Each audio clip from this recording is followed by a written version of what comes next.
I'm coming to join you.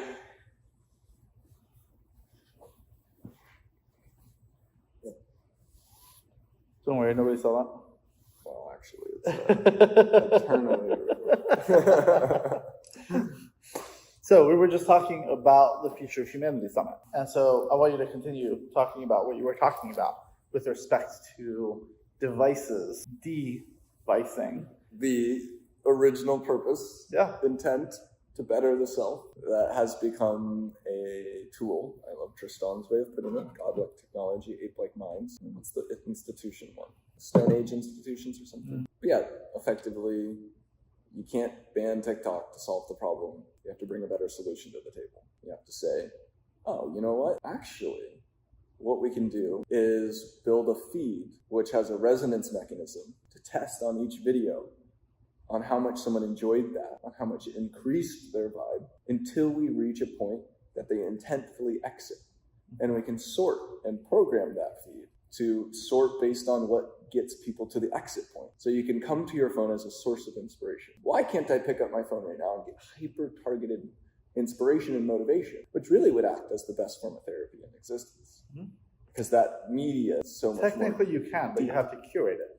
Right, so if, for example... Well, the algorithm. Well, so it depends on what you follow, right? So I know sometimes I talk to people, these guys that are like, every time I open Instagram, it's a bunch of naked women. It's like, well, that's because that's what you're engaging with, right? However, if you, for example, in Instagram, follow a whole bunch of super inspiring pages. Instagram is the best in terms of reels relative to like shorts. Sure. And I created a new Instagram account I wanted a clean slate where I went and followed only the like best motivational accounts. And after a few weeks, it did start hitting me with girls. Did it really? Yeah. Oh, wow. So it automatically It was trying to, I started super high vibe, and it slowly was trying to pull. Fascinating. Okay, does Twitter do the same thing? Because I know, like, if you create your own lists, so for example, I have these lists of just AI VCs or just AI companies. If you just use following or your list, you're good, right? The For You page is the problem. Well, which is where its ultimate engagement algorithm. Yeah. For some reason, in the For You, I keep getting Jackson Hinkle and like all these random people that I've never even heard of, and yet they're just like there all the time. You must be engaging with it. No, I'm not. One came across one time, and you sat there a little extra long. Yeah, exactly. Or maybe, I'm always concerned because sometimes like I use the phone in the bathroom where I've set it down, and it's like if it's on a reel, it just goes over and over, and I'm like, oh damn, this is probably signaling that I want to watch this like 20 times in a row, because I put my phone down to go do some work. Right. Yeah.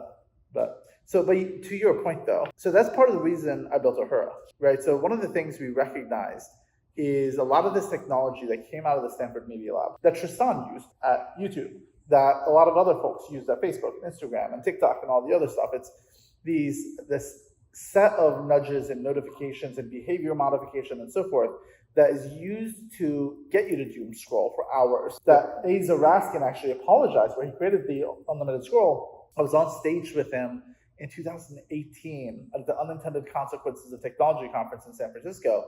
And he spent the first 5 minutes of his speech just apologizing for robbing the world of millions of man hours of productive time. And so what we did at Uhura is thought, okay, what if we use the same technologies, the system of nudges and notifications and behavior modification and feedback loops and so forth, to get people to focus their attention on educational content instead of just dumb doom scrolling, right? And so that's exactly what we do. And we found that we can massively increase the ability of people to stay focused for much longer. And of course, we know the context switching costs every time you are in the middle of doing something, whether you're writing or coding or building something, you start playing with your dog or respond to a Facebook message. Yeah. It takes like 15 to 45 minutes for your brain to get at the same level of productivity. Is this also tailored for kids? This is tailored for adults right now. And is it a vertical feed? Like a TikTok style? It is not a vertical feed. It's based off of what they're studying. Okay. So they tell us, hey, I'm supposed to study Python, or I'm studying something else. Okay, and it creates... And we creates the content, and then it sources the content. And then what they can do is they can change the way the video is delivered. So they can say, oh, I really need a 75-year-old British guy to explain this material. Or I need a really hot 25-year-old fashion model. Or I need, an African guy with an African tempo and tone of voice and accent, right? I love the ones where it's like Elon Musk and Donald Trump dubs explaining like trigonometry. Yeah, exactly. So we do that, but not with famous people.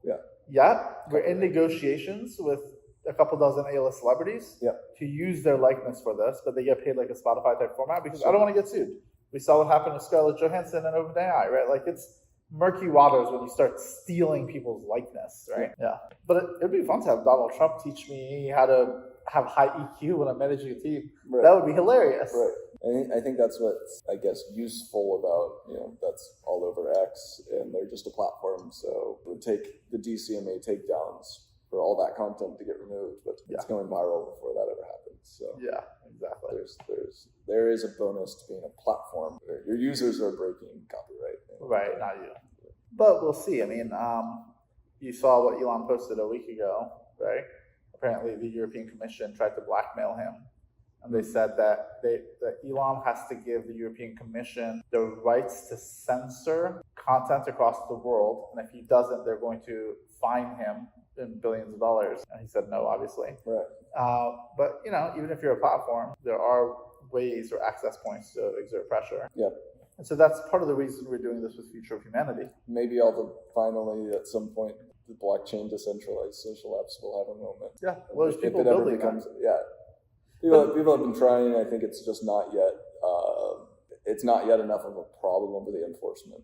Yeah, it is a plan B. Yeah, plan A is still, for the most part, not censored enough that people are hyper aware of it. You're right. Well, so this is something that I talked to a lot of the top crypto people 3 years ago, after I ran my conference on Necker Island with Richard Branson. I went to a bunch of the whales. I said, look, there's going to be regulation coming down the pike from the government. We can preempt that by coming together as a crypto industry and figuring out who are the bad actors, taking them out, figuring out a level of ethics, and managing ourselves much like the medical industry does. The medical industry isn't regulated by the government. It's regulated by accredited third parties. A third party that is run by themselves, their own industry.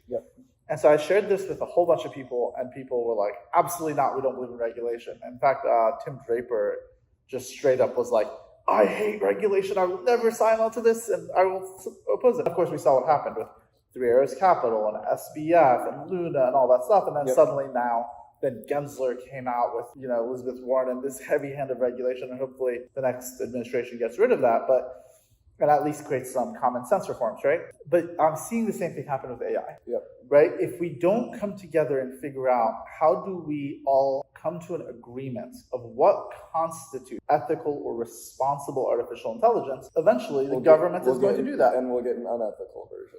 Exactly. Or a version that we don't want. Well, I was just talking to Dylan Taylor, the billionaire founder of Voyager Space. He's building all the international space stations to replace the current one. He was telling me that, and we were agreeing that, look, you can, if there's a knob from 0 to 100 on what are you optimizing for? And you can optimize for ROI and money.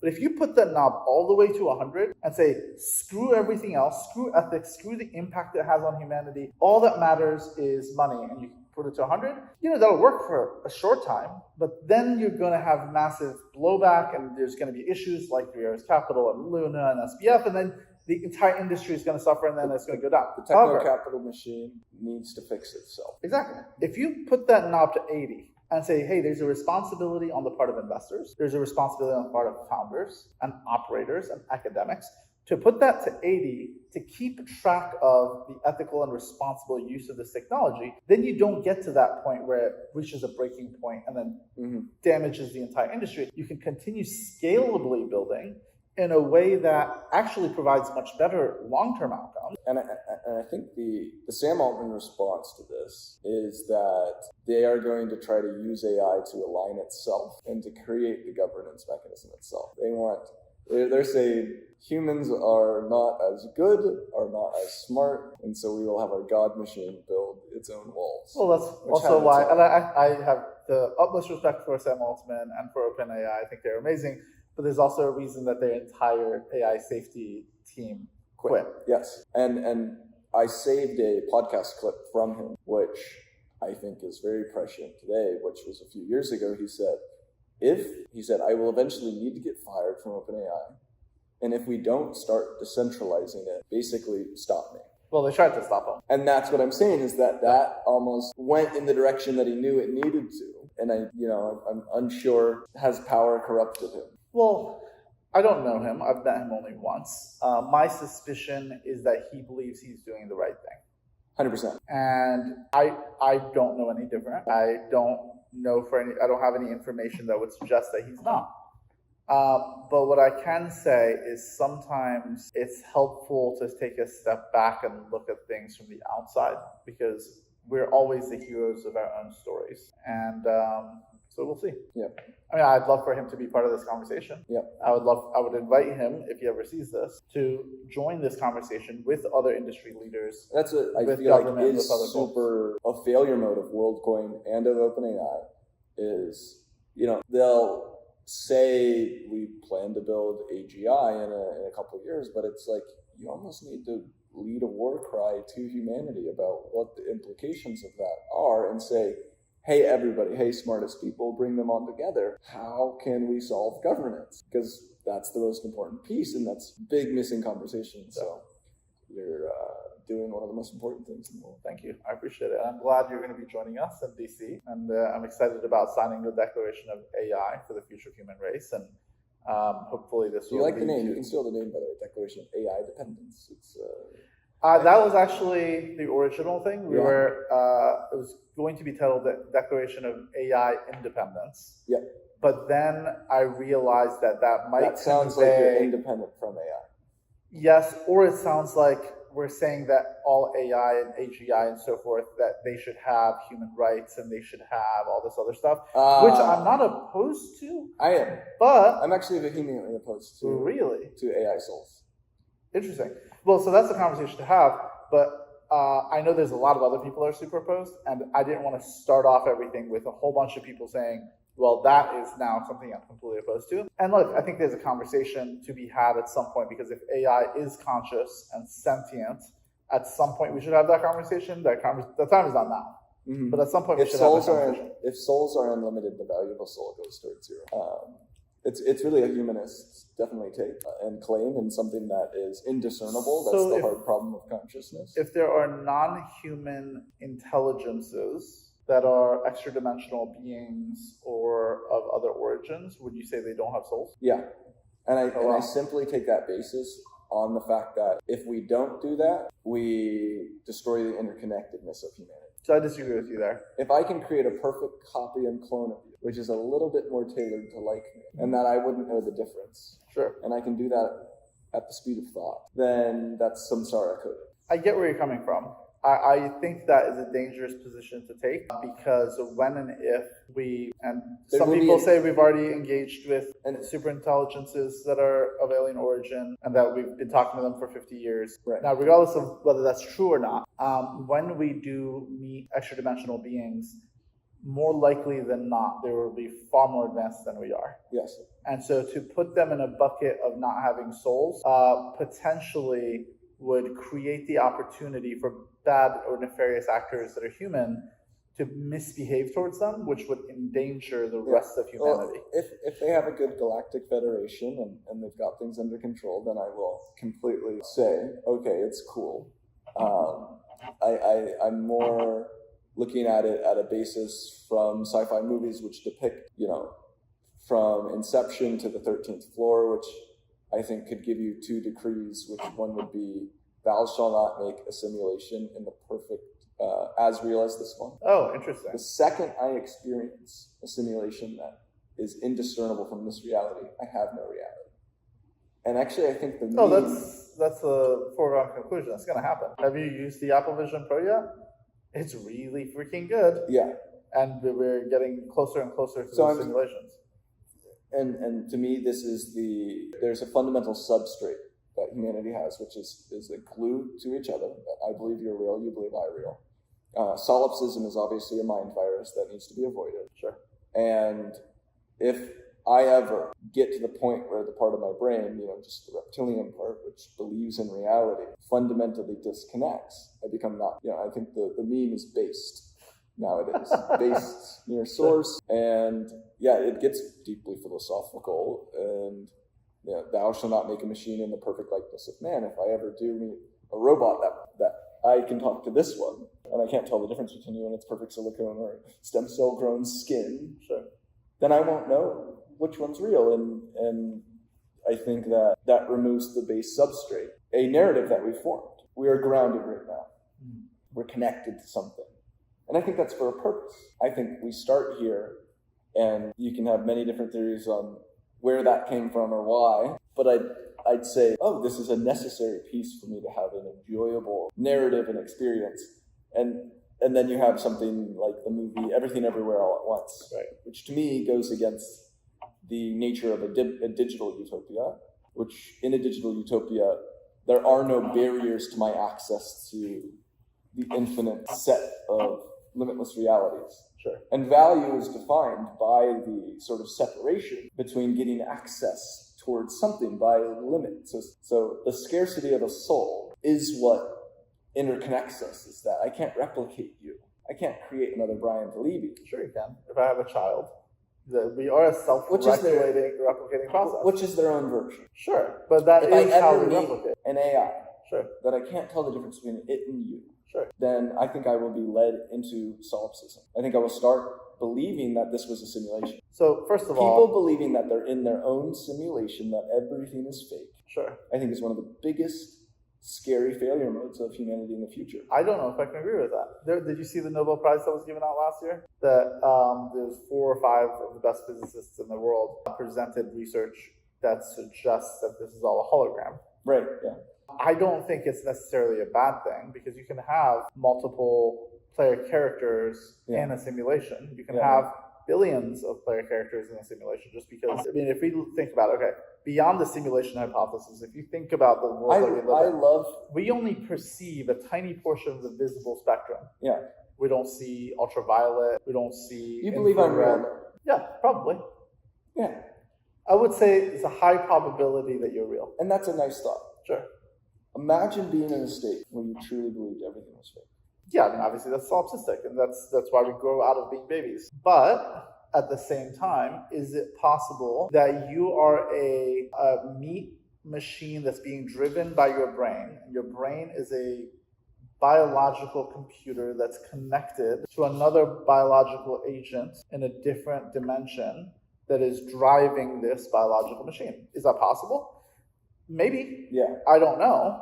But isn't that what a soul is? Isn't that the idea of most of the religions that we have? Yeah, and I think then the question does become, what is the nature of the future that you want to see? Do you want humanity to have a DLC? Or do you want ascension into, connected godhood? And I would say... Well, according to Kabbalah, that's what happens. According to Kabbalah, which is Jewish mysticism, when each of us has a portion, a shard of the God soul, and when we die, that shard rejoins with God and takes the experiences that we had and goes back up. And the whole purpose of us being here is to have challenges, because when we have challenges, it's like when you're playing a video game and you get to the boss level. Yeah. Well, when you get to the boss level, maybe you have to play it 5 times, but you eventually beat it and you get the experience and you get the loot. Right. And so each time we deal with challenges, sometimes it takes you 5 years to solve a problem, sometimes 1 year, but when you solve it, 5 lifetimes. You grow, exactly. You grow, you become stronger, you gain experience, and then you take on bigger and bigger challenges throughout your life. Yes. And so I think that's an interesting idea. And then when you die, you rejoin the God soul, and then you come back down and do something else, right? And that's why I think do that's awesome. express it as DLC. It's like, when do you rejoin? Sure. And how much do you want to sort of... Well, here's the other piece, and sorry for interrupting you. Quantum mechanics suggests that time and space are the same thing, right? Einstein talked about this. And so just like right now New York exists, we're not there experiencing New York, but New York exists. Your house exists right now. We're not over there right now, but it continues. San Francisco exists. We're not there. So in the same way, the future exists and the past exists in this moment. Our 3-dimensional bodies don't happen to have access to the future and the past, just like we don't have access to New York right now unless we get in a plane and go there. Yes. And so a fly that's flying around my house doesn't ever have access to New York unless somehow I take them to New York on an airplane. And so if you're a 5-dimensional being or a 6-dimensional being, you can jump around the timeline the same way. And so theoretically, you could die, rejoin the God soul, and then have your shard, then go back into the past and live as a peasant in 8th century France. You've seen the or egg. the future. Yeah, of course. Yeah. Egg is beautiful. It's very well written, right, buddy?